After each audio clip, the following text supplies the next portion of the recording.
नमस्कार दोस्तों, तो कैसे हैं आप लोग। ये तो सच है कि भक्त की भक्ति में सच्चाई हो तो भगवान अपने भक्त के लिए कुछ भी कर सकते हैं। ऐसी ही एक भक्त और भगवान की कहानी अपने सामने प्रस्तुत कर रहा हूँ। आपका स्वागत है स्टोरीस्केप पर। यहाँ हर दिन नई कहानियां, नए रहस्य और रोमांच से भरपूर अनुभव लेकर आते हैं। तो चलिए ज्यादा वक्त बर्बाद ना करते हुए आज की कहानी स्टार्ट करते हैं। तो आज की कहानी जब भक्त के कहने पर प्रभु श्री राम ने रसोई बनाई। भक्त और भगवान की रोचक कथा बहुत साल पहले की बात है। एक आलसी लेकिन भोला भाला युवक था आनंद। दिन भर कोई काम नहीं करता, बस खाता ही रहता और सोए रहता।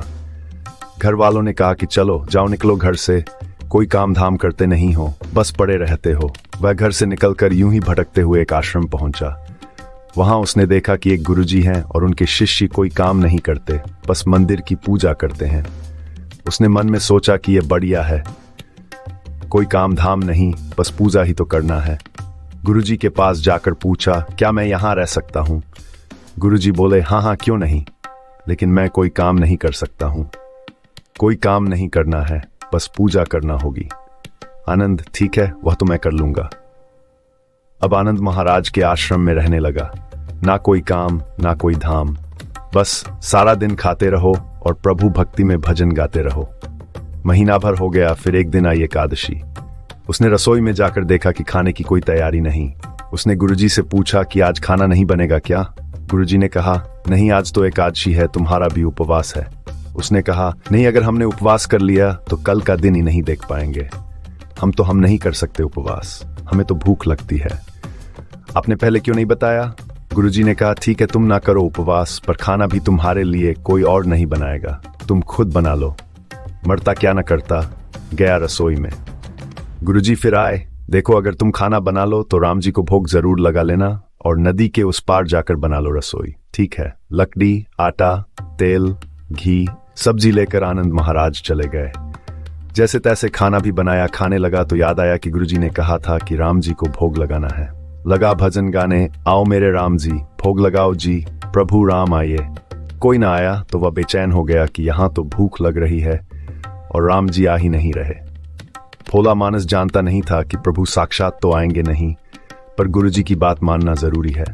फिर उसने कहा, देखो प्रभु राम जी, मैं समझ गया कि आप क्यों नहीं आ रहे हैं।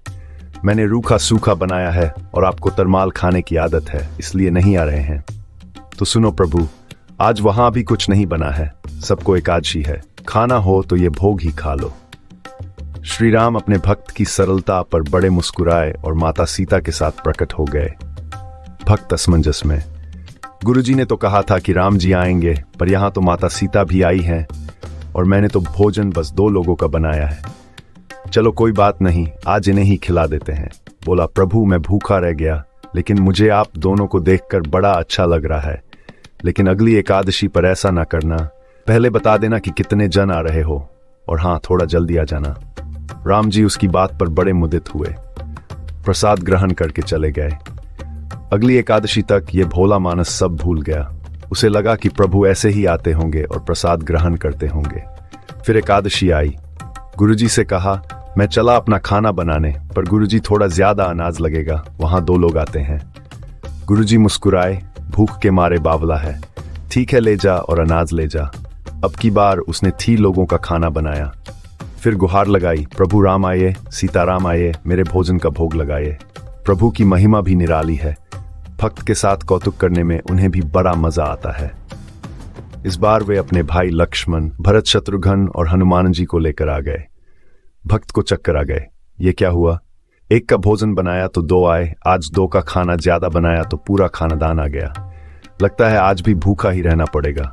सबको भोजन लगाया और बैठे बैठे देखता रहा। अनजाने ही उसकी भी एकादशी हो गई। फिर अगली एकादशी आने से पहले गुरुजी से कहा, गुरुजी, ये आपके प्रभु राम जी अकेले क्यों नहीं आते? हर बार कितने सारे लोग ले आते हैं, इस बार अनाज ज्यादा देना। गुरुजी को लगा कहीं यह अनाज बेचता तो नहीं है, देखना पड़ेगा जाकर।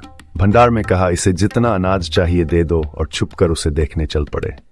इस बार आनंद ने सोचा, खाना पहले नहीं बनाऊंगा, पता नहीं कितने लोग आ जाएं, पहले बुला लेता हूं फिर बनाता हूं। फिर टेर लगाई, प्रभु राम आए, श्री राम आए, मेरे भोजन का भोग लगाए।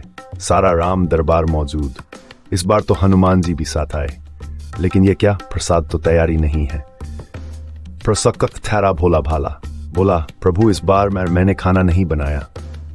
प्रभु ने पूछा क्यों? बोला मुझे मिलेगा तो है नहीं, फिर क्या फायदा बनाने का, आप ही बना लो और खुद ही खा लो। राम जी मुस्कुराए, सीता माता भी गदगद हो गई उसके मासूम जवाब से। लक्ष्मण जी बोले क्या करें प्रभु? प्रभु बोले भक्त की इच्छा है, पूरी तो करनी ही पड़ेगी, चलो लग जाओ काम से।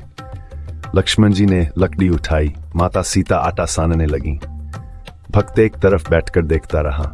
माता सीता रसोई बना रही थी तो कई ऋषि मुनि व यक्ष गंधर्व प्रसाद लेने आने लगे। इधर गुरुजी ने देखा कि खाना तो बना नहीं, भक्त एक कोने में बैठा है। पूछा बेटा क्या बात है, खाना क्यों नहीं बनाया?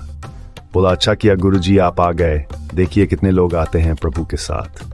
गुरुजी बोले मुझे तो कुछ नहीं दिख रहा। भक्त ने माथा पकड़ लिया, एक तो इतनी मेहनत करवाते हैं प्रभु, भूखा भी रखते हैं और ऊपर से गुरुजी को दिख भी नहीं रहे, ये और बड़ी मुसीबत है। प्रभु से कहा आप गुरुजी को क्यों नहीं दिख रहे हैं? प्रभु बोले मैं उन्हें नहीं दिख सकता। बोला क्यों? वे तो बड़े पंडित हैं, ज्ञानी हैं, विद्वान हैं, उन्हें तो बहुत कुछ आता है, उनको क्यों नहीं दिखते आप? प्रभु बोले माना कि उनको सब आता है, पर वे सरल नहीं है तुम्हारी तरह, इसलिए उनको नहीं दिख सकता। आनंद ने गुरुजी से कहा गुरुजी प्रभु कह रहे हैं कि आप सरल नहीं हैं, इसलिए आपको नहीं दिखेंगे। गुरुजी रोने और कहने लगे कि वाकई मैंने सब कुछ पाया पर सरलता नहीं पा सका तुम्हारी तरह, और प्रभु तो मन की सरलता से ही मिलते हैं। प्रभु प्रकट हो गए और गुरुजी को भी दर्शन दिए। इस तरह एक भक्त के कहने पर प्रभु ने रसोई भी बनाई। धन्यवाद इस कहानी को देखने के लिए। अगली बार फिर से मिलेंगे एक नई कहानी के साथ। तब तक हमारे चैनल स्टोरीस्केप को सब्सक्राइब करना न भूलें और वीडियो को लाइक शेयर करें ताकि आप हमेशा हमारी नई कहानियों से जुड़े रहें।